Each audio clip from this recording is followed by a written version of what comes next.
Woody Page, Plasma 1. Leave a gift for it on there, Plasky. Gutierrez in the 2, Blackstone, Isola. Hello, gentlemen. Good afternoon. Today, lottery with all the fixins. No, I'm kidding. But am I? Also, did Paul George have a concussion last night? Dwyane Wade, for real? Good luck.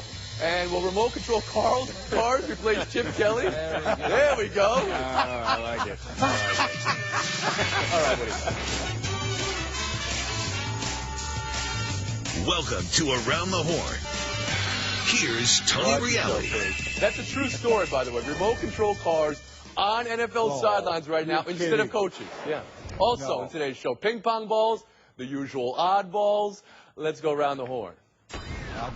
It's the first word. And first, it's the Cleveland Cavaliers. 1, the fact that they won again. B, the chance they can trade it for Kevin Love. Roman numeral 3, they don't have a coach. And, of course, number FOUR, LeBron James.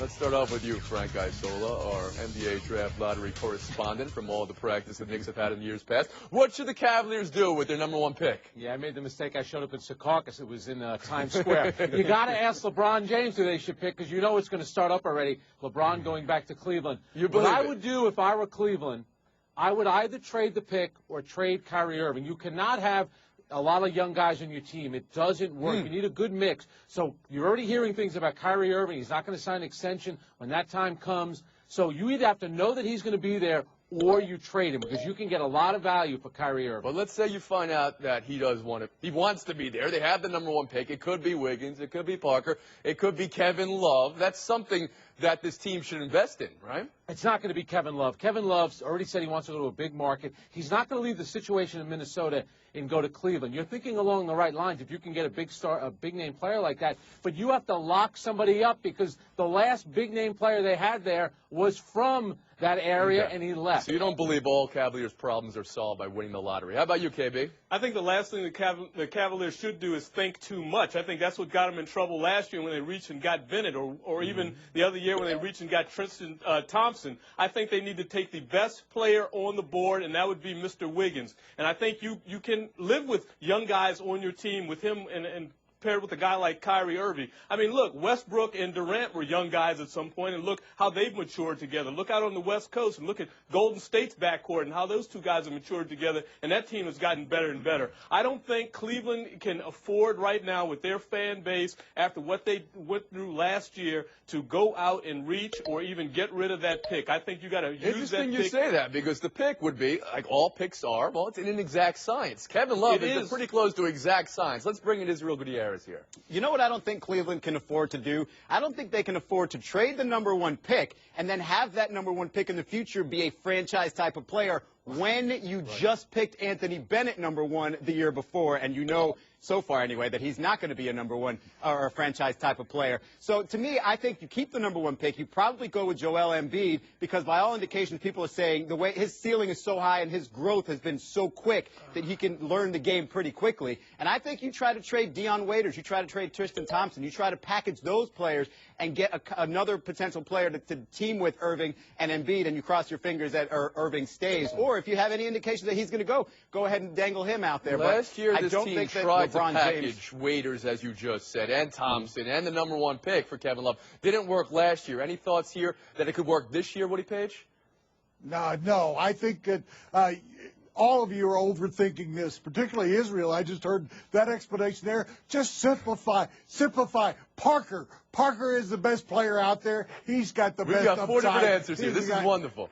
That's why I like the draft. Is you know that he's coming out of a great program. He had a great tutor in Coach K there. He's a smart young man. He's very mature at his age. He is a great rebounder, great scorer. Why in the world do you think about trading out, going after Love, going after guys that might have upsides in the future? Just take the best player, and he's the guy. I just wanted to touch on the LeBron James thing. If we're talking Kevin Love doesn't want to go to Cleveland because he wants to go to an immediate winner, why would LeBron James go there to play? What he's learning, winning championships here, is you need veteran guys around you. You don't need the young talent necessarily. Right, so wouldn't Kevin Love be more attractive for someone like LeBron James to come back to Cleveland? Blackstone. Well, yeah, it would be if you could make that happen. That means trading a whole lot of parts. I just don't think, as you pointed out, that deal is out there to happen right now. And as far as LeBron James coming back, we can stop with that conversation. The guy is extremely successful down in Miami by every stretch of the imagination. People will come play with him in Miami before they'll come play with him in Cleveland. You had Kyrie Irving and you had Kevin Love and then LeBron after winning maybe another championship this year, maybe not winning. You don't think that's an attractive destination for him, Frank? Oh, I think it definitely would be an attractive destination, but he said he wants to play New York or L.A. His girlfriend is a model, actress. He's more concerned about a market like New York, L.A. as opposed to a place like It's not exactly his choice right now. I mean, right now, but he it will could be. So if he's not, it will be, but then at that point, you could dangle LeBron. Why would you do it? Okay, all right. You know, I'm sensing you guys aren't exactly feeling the lottery. You don't like seeing players, GMs, old-timers, owners, daughters gather together to watch a card come out of an envelope, and then the backslap. Dr. J here, I love this. Not too happy about that. Cleveland winning the lottery for the third time in 4 years, Woody. Does it have you thinking the lottery is working or not working?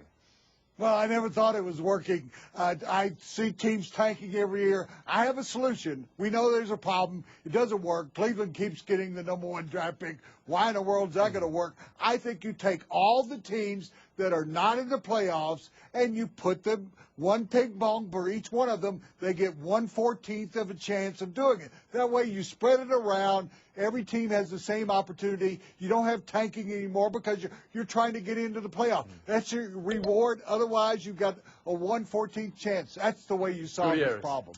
Well, you know, if you do that, then you have teams tanking to not make the playoffs. Those 7-8 teams that know they're not going to advance. If they have equals, yes, you would. No, or at least you would have theories playoffs.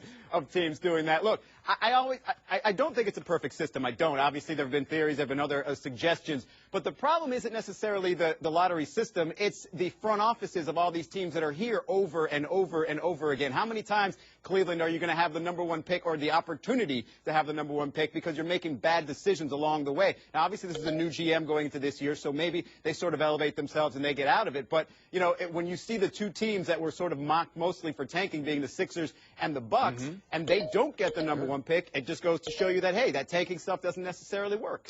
Blackstone. Yeah, I've never liked the lottery. I mean, it creates a whole other competition for failure, and they don't need to do that. If you just have a standard draft like just about every other league, then you're not going to do that. You're just going to have that one ping pong ball, that one opportunity at the bottom of the ladder, and that's probably the way that it should be. I do like Woody's idea, though. That's not bad, to put every failing team in the same basket and have them go after the same percentage of ping pong balls. But to Israel's point, that that would then bring about tanking on a different level. Well, it would bring about tanking. You're going to have tanking on some level, but I think the way you have it now, you increase the probability, I think, that people are going to want to tank.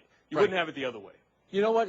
The lottery works sometimes it doesn't. Look at Oklahoma City. They got the second pick, Durant. Westbrook was a 5. Look at Miami. You know, Bosh and Wade. They were not #1 overall picks. You don't have to always get the #1 overall pick to be successful. Yes, sometimes it helps. Tim Duncan, LeBron James. But this idea, why is Cleveland constantly back in the lottery? Because what Israel said, they don't draft the right players. So if you're in the top 5, there are good players there. Rely on your scouting department and get a good player. Yeah, look, if they would have gotten Victor Oladipo, for example, last year instead of Anthony Bennett, who knows? They probably could have snuck into that #8 spot and not have this situation. Maybe they could have traded Dwyane Wade already by then. So it's about the decision so much. It's not so much about where you're What drafted. it is, every year, no matter who wins, the first thing you hear is, oh, it's fixed. It's fixed. I mean, if the Celtics would have won, it would have been fixed. The Lakers would have won, it would have been fixed. The Cavaliers winning it 3 of 4 years, I think is proof that it's not fixed because that's how random it is. Page 3, Gutierrez 11, Blackstone 5, Isola 7. Ruben Horn 6 is in. We're taking a break. Buy or sell next. Coming up, Wade's knee into George's head last night. Right. You think he had a concussion? He said he blacked out. What it means going forward if you stick around. buy or Yesterday, sell. when polling this panel on things the Heat needed in Game 2, one Jackie McMullen said more Chris Anderson. They don't give away Hall of Fame buzz for nothing. Who wants Jackie's points? Everybody gets Jackie's points. We're in a good mood. Birdman, a plus 25 last night. Haslam, he got the start. He was minus 20. The other thing in play here, Indiana won Game 1 when all 5 starters got in double figures. That happened again in Game 2. But it wasn't enough this time. So through 2 games, Woody, which team should feel better about themselves? Miami, you go in there, you get the split, you don't play well, you get smoked in the first game, you come out lethargic in the second game, you're kind of struggling, and then suddenly you have 2 guys come in off the bench and really get you rolling and started. Then you have a strong finish by LeBron and Wade. I think I'd rather be Miami going home knowing that I'm feeling good. I do, but before that, you got to update your nickname list here. It's Birdzilla these days, or just Zilla. It's not Birdman anymore. But yeah, I absolutely think Miami should feel better about this because I think we can all sort of agree that Game 1 was a bit of an anomaly with Miami not really playing defense and Indiana scoring seemingly at will. This type of game was an Indiana type of game, and Miami still sort of grinded it out at the end and won it. That should be a very good sign. Absolutely, and I'd also rather be Miami because they've shot 50% in both of these games. If this is going to be about a defense, Indiana has absolutely no answer for these guys. And then you just look at what LeBron did. I was trying to figure out what he was doing through the first 3 quarters, but he was slowly but surely, methodically controlling this game, and then with 12 points and the great assist on the baseline cut to Dwyane Wade to seal it. Beautiful thing for basketball. Thankfully, somebody finally mentioned the key is Dwyane Wade. This is a guy who missed 28 games during the regular season. He looks like a different player. He's healthy now. It's one thing to have the best player on the court when you play these games. Now they have the second best player as well, and they have home court advantage. Miami's in the driver's seat. Okay, but I think you all would have thought Miami would have been up 2-0 before this series started. It's 1-1. Nobody's tempted to get on the Pacers here? All right. With 6:50 left in the game, the collision where Wade's knee hit George's head. Indy was up 4 at this point. They weren't the same after because George wasn't the same after. He said he blacked out, had blurred vision from that point on, but he stayed in. I saw Jason Whitlock tweet, and he said he was tweeting as a fan here, a Pacers fan, that this is on George. Called him immature for not taking himself out of the game. Israel, is it on George or the Pacers? Well, I should say that Paul George wasn't great before the head injury either. But, no, I think it's a little bit of both, frankly, but I think it's more on George also. I mean, if you said after the game you blacked out, you blacked out, you had blurred vision, you're damaging your team's chances of winning, yeah, you take yourself out. But the Pacers, they had that incident a couple last month where Roy Hibbert went out and came back and really quickly passed a concussion test. I think they need to check their concussion tests and how they're doing it. You know, this is that masculinity test, too, because we are quick to jump on players if they take themselves out and don't play through pain and agony. And then when they do, and it's not very complimentary to their team, then we say it's on them. They should have taken themselves out. This is what doctors are for. The doctor didn't suffer any sort of injury. He should be able to determine whether the player can play again. And that's the thing. We'll know in a couple of days how serious of an injury it really was. I think it's on Paul George. If you feel good enough to go in the game, go in the game and help your team. If not, you have to pull yourself out and live with the consequences either way. Woody Page. That's not Frank. He didn't go to medical school. You have trained doctors over there who are supposed to be able to recognize concussions. And so after they see what happened to him, that he's gotten hit in the back of the head, he's passed out there, you take him into the broom closet and give him some tests, and you decide whether or not he should return. It's not his cause. As someone who's had a concussion, you don't know. You think you're Batman. They know whether you have a concussion or not. Okay, and of course it doesn't have to be a broom closet. It could just be some room in the clubhouse, in the locker room, of course. This series doesn't get back until Saturday, so that time off may actually benefit the Pacers here in George's health. Spurs Thunder tonight, Game 2. After the way San Antonio painted by number in Game 1, how does OKC play it tonight, Kev? Go big and clog up the middle and get easy baskets away from Duncan, Leonard, or Diaw, or try to go small and out-gun them? If you're Scotty Brooks, what do you do, Kev? You got to go big. You got to stay big. That's what you were basically with Ibaka. You cannot give up 66 points at the rim. That was ridiculous. You don't win basketball games like that. If you get beat with 3 or get beat with elbow jumpers, so be it. But don't give up layups. Do you think they have enough offense if they go big? I think they do. Sure, with Westbrook and Durant, absolutely. Isola. Well, that's what they need to do. Follow the Miami game plan. Have your 2 best players get it done on both ends of the court. find a way. Kevin Durant is good enough. Russell Westbrook is good enough. That's who you have to rely on. You go small, you go athletic. The one advantage you have is your youth and your exuberance, so you take advantage of that by going small and running them as much as you possibly can. That's what they're not doing. They're letting San Antonio set the pace of the game. You need to do that. Israel. Well, you can go small and young, well, sorry, big and young if you throw Steven Adams in there more minutes. But look, you can go either way, either direction. Just have a scheme, have a plan. You can't have all of San Antonio's main guys go off. Maybe you double Tim Duncan, try to get him out of the game, but you have to change something up. Thunder take one back tonight, Israel? No, I'd probably put my money on Spurs. No, Frank? I still think it'll be a long series. Spurs will win. Woody, it's an answer, and it's also your last word. Spurs. Okay, let's end it right there for Woody Page. Oh, sorry, we got a lot to say, but we got no time. Israel, Kevin, Frank, lightning round next. And coming up, Chip Kelly's drones at practice. Or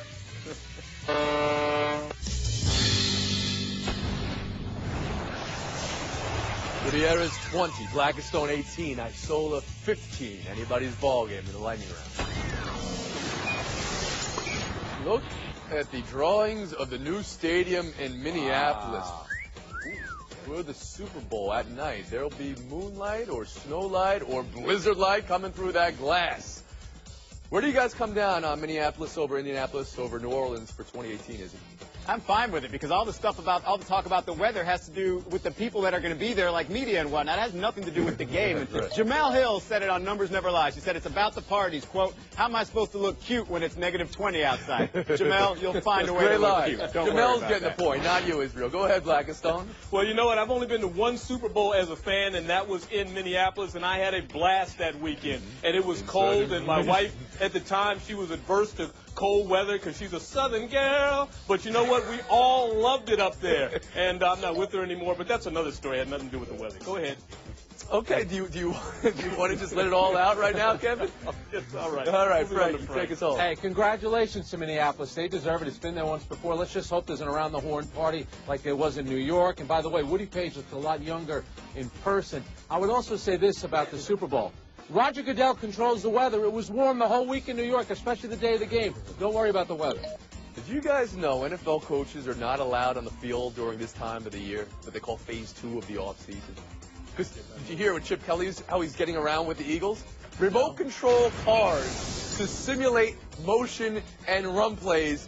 Chip's doing it from off the field. This is how he's getting around a loophole. You buy into Kelly's madness here, KB? Yeah, I'm buying it. You know what? We are in the year of the drone, right? There are bad drones and there are good drones. This obviously is a four-wheel drone. Very cool for Chip Kelly to do this. I'd like to see more coaches engage in this kind of really activity. Think players can gain anything from this, Kevin? Sure, they can learn to jump higher and get out the way of the car going under their feet. Okay, I Increase their saw hops. this. It's just an example of Big Brother is watching, and coaches are going to try to find every little loophole they can and every little advancement. The bottom line is in football, can you tackle, can you throw the ball, are you good on special teams, and do you have talent? Israel? Until he wins, it's not Anything in the innovative. game from remote control cars or drones at practice? That's the thing. I have no idea. I would be on board if I could really understand the benefit of it, but I don't. But I do know you can step on one of those cars, turn your ankle, and then those cars are off the field. So that's why it's working on your agility and your jumping ability, like Professor Blackstone so alertly pointed out. Gutierrez, Blackstone, enough to advance. Frank, you need to open up your soul to America like Blackstone just did. What's the You last know what? word? I'm going to take my little remote control car and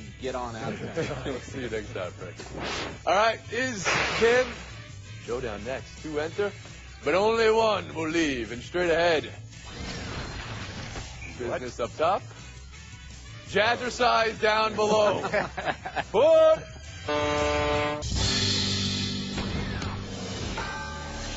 Gutierrez and Blackstone in showdown. This is the 7th time they've ever met. Gutierrez 5 wins, Blackstone 1. So, Making that up. If you, those who don't follow history are doomed to repeat it. That's a warning for you, Blackstone. Also a warning for the LA Kings. Down 0-1 to the Blackhawks like last year. And Game 2 tonight in Chicago. Knowing they couldn't recover from down 0-2 last year means what for LA tonight, Israel? Well, it means they have to draw on their championship experience here. I mean, look, you can look at the numbers and say Chicago has a great advantage at home, 7-0 in the playoffs so far, 7-0 against the Kings in playoff history. But the Kings are gone to 3 straight conference finals. They know how to win these. Yeah, but they've drawn most recent championship experience. They're going to be looking at the Blackhawks, who just did this a year ago, won the whole thing. So, you know what, this is trouble for them. It's not like they're up against the Ducks again. A lot of words, not a lot of answer there from either one of you. Nobody's getting a point. Let's move on. Dwyane Wade's Game 2 outfit. Fashion forward or fashion backward, KB? Oh, my goodness, that's a fashion backward. What man would walk out of the house wearing a jacket and shorts like that? That's absolutely embarrassing. Come on. And with the socks coming all the way up, you look like you don't know if you're going to play or if you're going to bed or something in those pajamas. I'm not a fan. bad look. I like every part of it except for my working theory is that Dwyane Wade's ankles are somehow allergic to some sort of fabrics because he's always going with the capris or the shorts. Doesn't make sense. Gentlemen, I don't like the look. you work in television. This is the fashion mullet 101 here. Business up top. What are you talking about? Yes. Underneath, yes, wearing sneakers, wearing jeans. What are we doing You're not wearing a jacket and shorts. What are you wearing kidding underneath me? that camera? I know you're wearing shorts right now. Gutierrez, take the FaceTime. 30 seconds.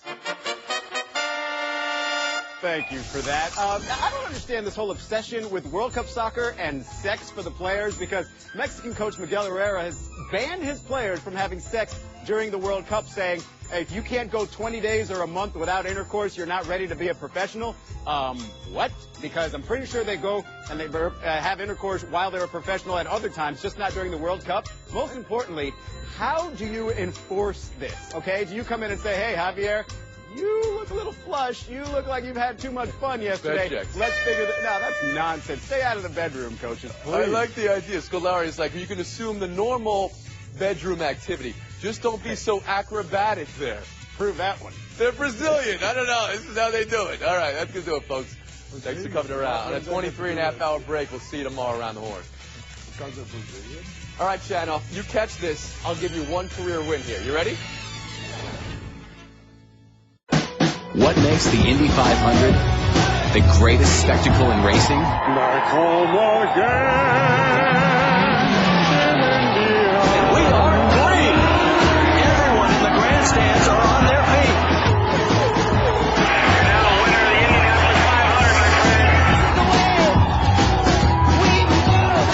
of the Indianapolis 500, my friend. The Indianapolis 500, Sunday at 11 a.m. Eastern, 8 a.m. Pacific on ABC.